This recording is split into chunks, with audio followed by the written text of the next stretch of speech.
Debate the resolution. Yep. First, they came for the socialists, and I did not speak out because I was not a socialist. Then they came for the trade unionists, and I did not speak out because I was not a trade unionist. Then they came for the Jews, and I did not speak out because I was not a Jew. Then they came for me, and there was no one left to speak for me. These are the famous words of Pastor Martin Niemöller. He was a prisoner in Dachau concentration camp in southern Germany near Munich. Dachau was the first concentration camp in Germany, opened, that's a little bit too generic, too positive, by Heinrich Himmler in 1933. As Niemöller writes, it was first used for political prisoners. After 1935, gays, Jehovah's Witnesses, and immigrants were imprisoned. Then, Jews and Roma, Poles and Russians, and Christian clergy like Niemöller who would not toe the Nazi line. The Nazis executed or killed, through abject abuse or neglect, tens and tens of thousands of people at Dachau.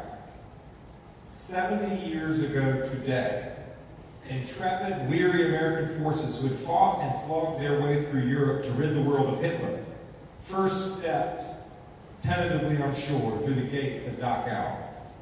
These brave soldiers of the 42nd Rainbow and 45th Thunderbird Infantry Divisions, supported by the 20th Armored Division, liberated 30,000 Jews and political prisoners whose haunted, emaciated images are seared into each of our brains. The Holocaust forces us to think deeply about the nature of man. It's jarring, uncomfortable, to contemplate the horrible things that human beings are capable of doing to other human beings.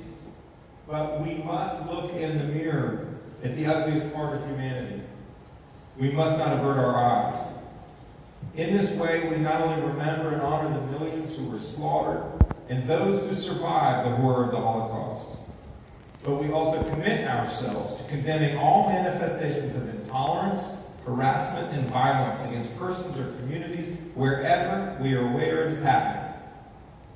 This type of reflection and commitment is strengthened by divine inspiration, which is present in our chamber today.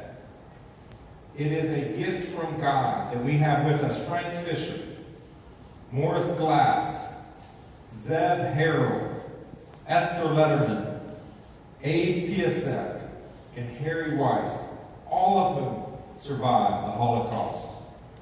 70 years ago today, Mr. Weiss was on a forced march from Dachau, and Mr. Piasek was crammed in a train car near Dachau when it was liberated. Because of each of you survivors, each of us here aspires to our better self.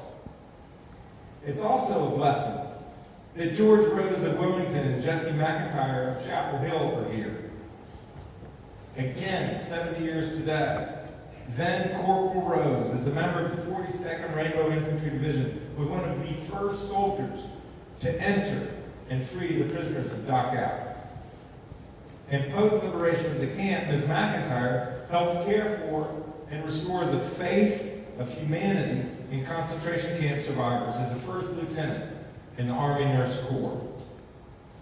Friends, it is our good fortune to bear witness to this blessed reunion, and it is my distinct honor to ask you to support this resolution. Thank you.